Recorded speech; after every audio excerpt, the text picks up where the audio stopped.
محمد وعلى آله وأصحابه أجمعين.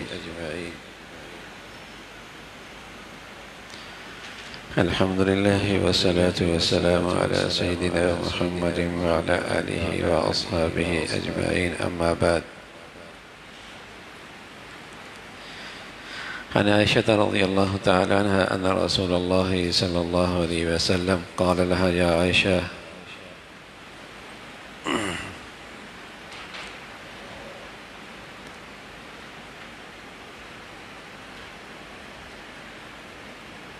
النبي صلى الله عليه وسلم يحث عائشة على أن تجعل بينها وبين الناس سترا من الصدقة وعمل البر ولو بالشيء يسير، فاليسير من الصدقة يستتر المصدق من النار. اللہ کے نبی صلی اللہ علیہ وسلم کی زندگی اور گھر کی زندگی، آپ علیہ الصلوۃ والسلام مسلمانوں کا گھر کیسا دیکھنا چاہتے ہیں اور گھر کی زندگی پر کیا ماحول ہو، اور وہاں آپ علیہ الصلوۃ والسلام کیسی اصلاح، تربیت، ذہن سازی فرماتے ہیں. فاطمہ عائشہ فرماتے ہیں کہ اللہ کے نبی صلی اللہ علیہ وسلم ہم گھر والوں کو صدقے کی ترغیب دیا کرتے تھے.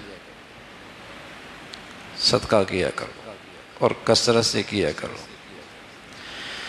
اور فرماتے ہیں کہ اگر کھجور کا ایک ٹکڑا ہی ہونا بھوکے کے لیے یہ بھی تقویت کا باعث بنے گا، اور تیرا صدقہ دینے والے کی طرف سے اور جہنم کی آگ میں یہ صدقہ رکاوٹ بن جائے گا. عائشہ فرماتی ہیں ایک مرتبہ ایسا ہوا کہ میں نے حکم دیا کہ فلاں چیز صدقہ کر دو. آپ علیہ الصلوۃ والسلام میرے پاس بیٹھے ہوئے تھے، تو میں نے اس چیز منگوائی کہ کتنا دیا، اس میں سے کتنا باقی رہ گیا. تو آپ علیہ الصلوۃ والسلام نے فرمایا: عائشہ، شمار نہ کیا کرو، اللہ بھی پھر تم شمار کریں گے. ہاں، شمار نہ کیا کرو، برکت ہوگی. دے دیا کرو، پھر اللہ بھی اپنے خزانے سے اسی طریقے سے بغیر حساب کے دیں گے. تو یوں ذہن سازی فرمایا کرتے، صدقہ، خیرات، سخاوت، اللہ کے راستے میں خرچ. فرمایا ایک مرتبہ ایسا ہوا کہ ہم نے بکری ذبح کی اور ساری بکری صدقہ کر دی، اس کا صرف ایک شانہ بچ گیا. آپ علیہ الصلوۃ والسلام نے فرمایا: کتنا بچا؟ میں نے کہا: یا رسول اللہ، ایک شانہ بچا ہے، باقی سارا صدقہ کر دیا.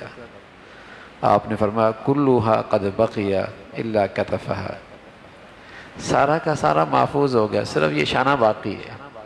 اس لیے کہ جو صدقہ کر دیا، خیرات کر دیا، وہ تو محفوظ ہو گیا. ما عندکم ینفد وما عند اللہ باق. محفوظ تو حقیقت میں وہی ہوا جو آپ نے خرچ کر دیا اللہ کے راستے میں، وہ محفوظ ہو گیا. اب جو یہ بچا ہے حقیقت میں یہی بچا ہے، باقی تو محفوظ ہو گیا. تو یوں ذہن سازی فرماتے رہے جب آدمی کے طبیعت میں خرچ کرنے کا مزاج بنتا ہے تو وہ مال کی محبت جو سارے جھگڑوں کی بنیاد ہے، وہ بخل جو بہت ساری مصیبتیں ساتھ لے کے آتی ہے، وہ مال کی حرص و ہوس جس سے بہت ساری نفرتیں وجود میں آتی ہیں، آدمی کا دل اس سے پاک ہونے لگتا ہے اور آدمی کا دل اس سے صاف ہونے لگتا ہے. عائشہ فرماتی ہیں ایک دن اللہ کے نبی صلی اللہ علیہ وسلم نے فرمایا: تم میں سب سے پہلے آخرت میں مجھ سے ملاقات اس کی ہوگی جس کا ہاتھ لمبا ہوگا. تو ہم آپس میں جو گھر والی تھی ایک دوسرے کا ہاتھ ناپتی، ہم یہ سمجھتے تھے ظاہری ہاتھ. تو اس میں حضرت سودا کا ہاتھ سب سے لمبا تھا، لیکن بعد میں پتہ چلا کہ اللہ کے نبی صلی اللہ علیہ وسلم کی مراد یہ تھی کہ جو صدقہ خیرات کثرت سے کرے گی یہ مطلب ہے ہاتھ کے لمبے ہونے کا. اور اس میں حضرت زینب ہم سے سب سے آگے تھی. اور ہوا بھی یوں ہی کہ جب آپ علیہ الصلوۃ والسلام دنیا سے تشریف لے گئے تو سب سے پہلے حضرت زینب کا انتقال ہوا اور آپ سے جا کے مل گئی.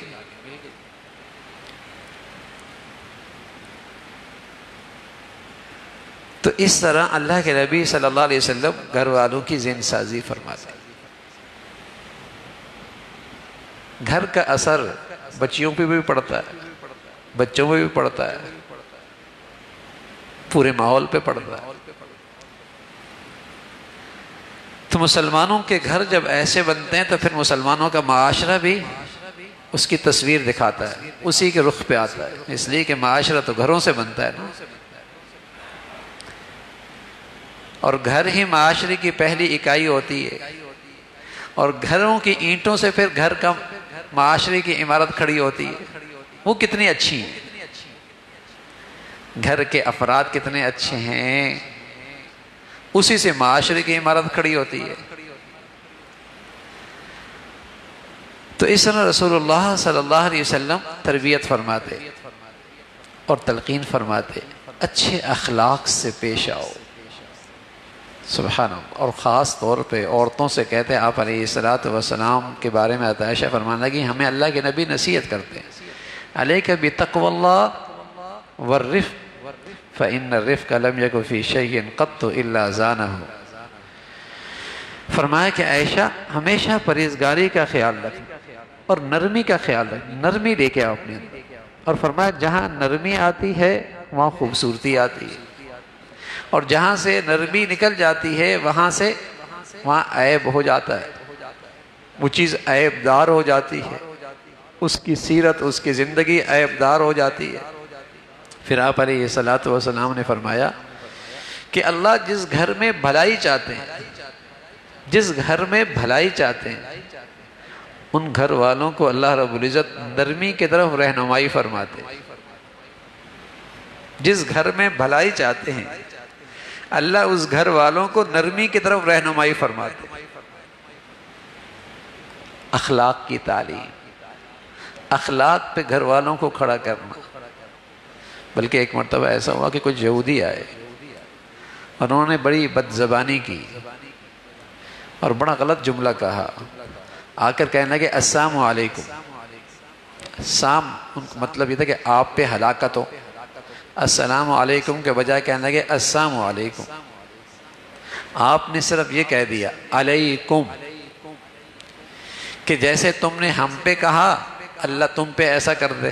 آپ نے جواب میں کہا علیکم. حضرت عائشہ رضی اللہ عنہ سن رہی تھی، ناراض ہوئی، اور آپ نے فرمایا السلام علیکم لعنکم اللہ وغضب علیکم. تم پہ ہلاکت ہو، اللہ کا غضب تم پہ ہو، اللہ کی لعنت تم پہ ہو. آپ علیہ الصلوۃ والسلام نے جب یہ سنا فرمایا عائشہ علیک بالرفق، نرمی کرو، وَإِيَّاكِ وَالْعُنْفَ وَالْفَحْشَ، سخت زبانی سے اور بد زبانی سے دور رہو.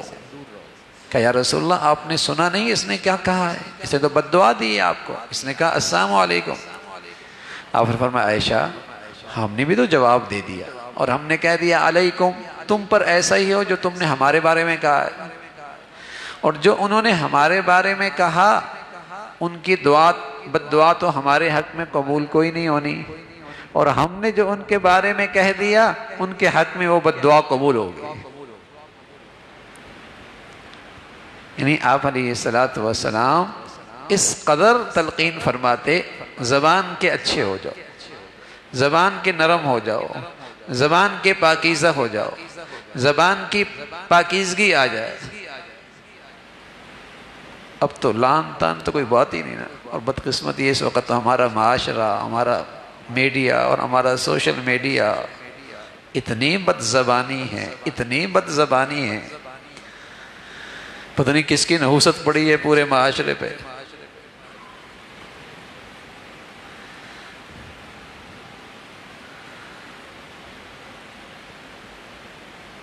تو زبان کا اچھا ہونا، زبان کا صاف ہونا. کیا کہہ رہا ہے؟ یہودی جیسا دشمن ہے، وہاں بھی اللہ کے نبی صلی اللہ علیہ وسلم اس قدر احتیاط فرما رہے فرمایا نرمی سے کام لو۔ تو آپ علیہ الصلوۃ والسلام فرمانے لگے جس گھر میں اللہ رب العزت بھلائی چاہتے ہیں اس گھر والوں کو اللہ رب العزت نرمی کی طرف رہنمائی فرما دیتے ہیں۔ زبان کی نرمی، زبان کی صفائی، زبان کی اچھائی۔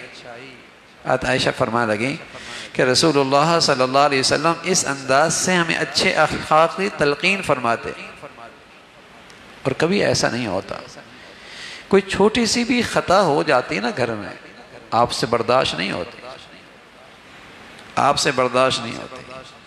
ایک مرتبہ ایسا ہوا حضور علیہ الصلوۃ والسلام بیمار تھے، حضرت ام سلمہ اور ام حبیبہ رضی اللہ تعالیٰ عنہ آپ کے پاس بیٹھی ہوئی تھیں۔ ان دونوں نے حبشہ دیکھا ہوا تھا، حبشہ اس ملک میں بھی گئی ہوئی تھی، تو بیٹھی بیٹھی تذکرہ کرنے لگی وہاں کے ایک گرجا گھر کی تذکرہ کرنے لگی کہ وہ بڑا خوبصورت بنا ہوا ہے اور اس میں بڑی اچھی تصویریں رکھی ہوئی ہیں اور بڑی اچھی اچھی مورتیاں وہاں بنائی ہوئی ہیں۔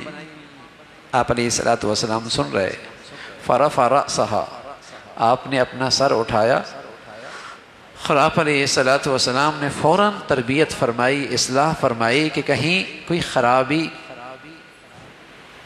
دماغ میں نہ جائے، عقیدے کی بات تھی، کہیں غلط فہمی نہ ہو جائے، تو فوراً تربیت فرمایا یہ وہ لوگ ہیں جب ان کا کوئی نیک آدمی مر جاتا تو یہ کیا کرتے، اس کی قبر پہ سجدہ گاہ بنا دیتے، اور سجدہ گاہ بنانے کے بعد اس بزرگ کی تصویر اور مورتی وہاں لٹکا دیتے۔ اور حضور علیہ الصلوۃ والسلام نے فرمایا اولئک شرار الخلق عند اللہ، یہ اللہ کے ہاں اللہ کی مخلوق میں بدترین لوگ ہیں جو اپنے بزرگوں کی قبروں کو سجدہ گاہ بناتے ہیں اور پھر ان کی مورتیاں لگا کر ان کی پوجا کرتے ہیں۔ یہ اللہ کی مخلوق کے بدترین لوگ ہیں۔ شرک یوں ہی آیا نا، شرک یوں آیا، اس لیے ہمارے نبی نے صرف شرک سے نہیں روکا بلکہ شرک کے ذرائع سے بھی روک دیا۔ جن راستوں سے شرک آ سکتا ہے، کن راستوں سے آ سکتا ہے؟ پہلی شریعتوں میں تعظیمی سجدہ ہوا کرتا تھا، لوگ جیسے ہم السلام علیکم کہتے ہیں، پہلی شریعتوں میں جھک کے سلام کرتے تھے، جھک جاتے تھے۔ حضور علیہ الصلوۃ والسلام نے فرمایا میری شریعت میں سجدہ تعظیمی بھی حرام ہے، سجدے کا حق صرف اللہ کا ہے، سجدے کا حق صرف اللہ کا ہے۔ دوسرا راستہ کیا تھا شرک آنے کا کہ کوئی بزرگ کوئی اللہ والا چلا جاتا، اس کی تصویریں بنا دی جاتی ہیں، مورتیاں بنا دی جاتی ہیں کہ اس کی یاد باقی رہے، پہلے تو اس لیے کہ اس کی یاد باقی رہے۔ آہستہ آہستہ نئی نسل آتی تو وہ اس کے سامنے جھک جاتی، اس سے اگلی نسل آتی تو اس کے نام پہ نظر و نیاز دینا شروع کر دیتی، پھر آگے سلسلہ چلتا تو اس کے سامنے سجدے ہونے لگتے۔ یہ بھی شرک کا راستہ تھا۔ تو آپ علیہ الصلوۃ والسلام نے ان تصویروں کو اور ان مورتیوں کو بھی حرام قرار دیا، یہ بھی حرام بتایا۔ ان راستوں سے شرک آ سکتا ہے۔ تو حضور علیہ الصلوۃ والسلام نے فرمایا کہ بدترین مخلوق ہے جو اپنے بزرگوں کی قبروں کو سجدہ گاہ بناتی ہے اور پھر ان کی مورتیاں بنا دیتی ہے۔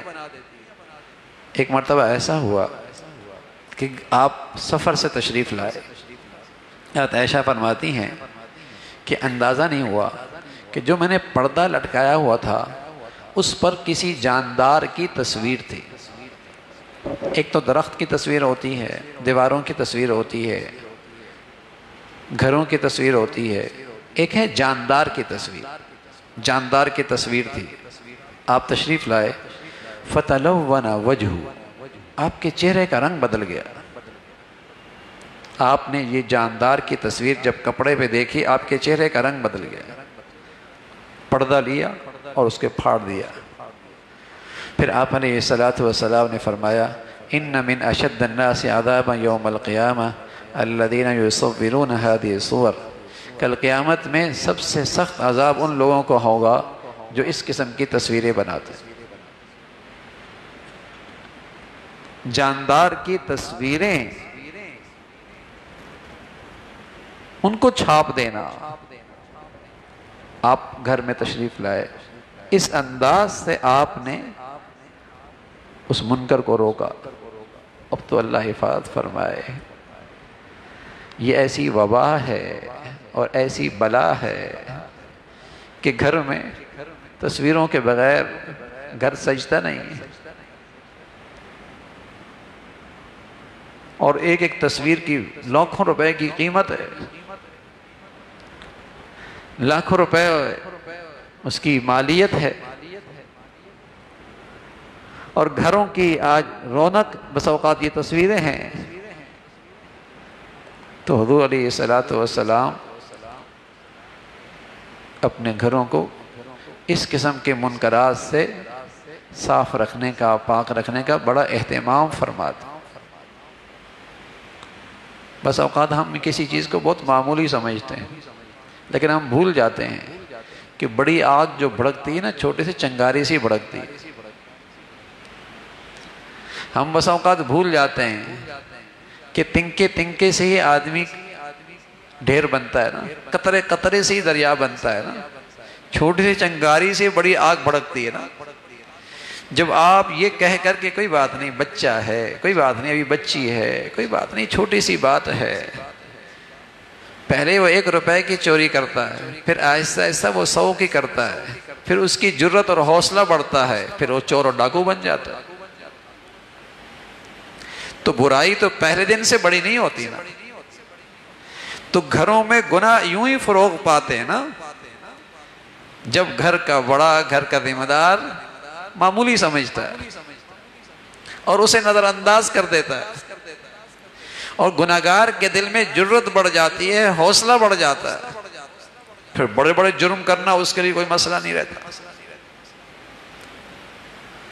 تو اللہ کے نبی صلی اللہ علیہ وسلم اپنے گھر کو منکرات سے اور تلقین فرمائی، امت کو سبق دیا کہ مسلمانوں کے گھر تو ایسے ہوں، کم از کم گھر تو ایسا ہو کہ جہاں ایمان بچانا آسان ہو۔ اس لیے کہ تم گھر کے حاکم ہو نا، تم گھر کے ذمہ دار ہو، اور گھر کی زندگی تمہاری رعایا کی طرح ہے۔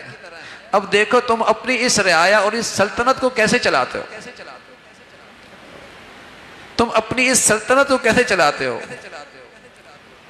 بس اوقات آدمی تبصرے کر رہا ہوتا ہے، بہت بڑے بڑے تجزیے کر رہا ہوتا ہے، اور خود اس کی اپنی سلطنت کا جو چھوٹی سی سلطنتی ہے، اپنی ذات کے لحاظ سے، اپنے گھر کے لحاظ سے، اس سلطنت میں اللہ کے حکموں کی خیانت کر رہا ہوتا ہے، اللہ کے حکم توڑ رہا ہوتا ہے، اور اس میں کھلے گناہ اللہ کی نافرمانی ہو رہی ہوتی۔ تو حضرت عائشہ فرمانے لگیں رضی اللہ تعالیٰ عنہ کہ حضور علیہ السلام نے جب وہ منکر دیکھا تو فوراً آپ نے یسارع الی ازالتہ، فوراً آپ نے اہتمام فرمایا کہ یہ منکر ختم ہو جائے۔ اللہ رب العزت ہمیں بھی اپنے گھروں کی زندگی ایسی مبارک نصیب فرمائے، اور نیکیوں والا ماحول اور نیکیوں کی زندگی نصیب فرمائے۔ اللہم لک الحمد کلہ ولک الشکر کلہ، اللہم اعنا علی ذکرک و شکرک و حسن عبادتک، اللہم اعنا علی ذکرک و شکرک و حسن عبادتک، نستغفر اللہ و نتوب الیک، نستغفر اللہ و نتوب الیک، سبحان ربک رب العزت عما یصفون وسلام علی المرسلین والحمد للہ۔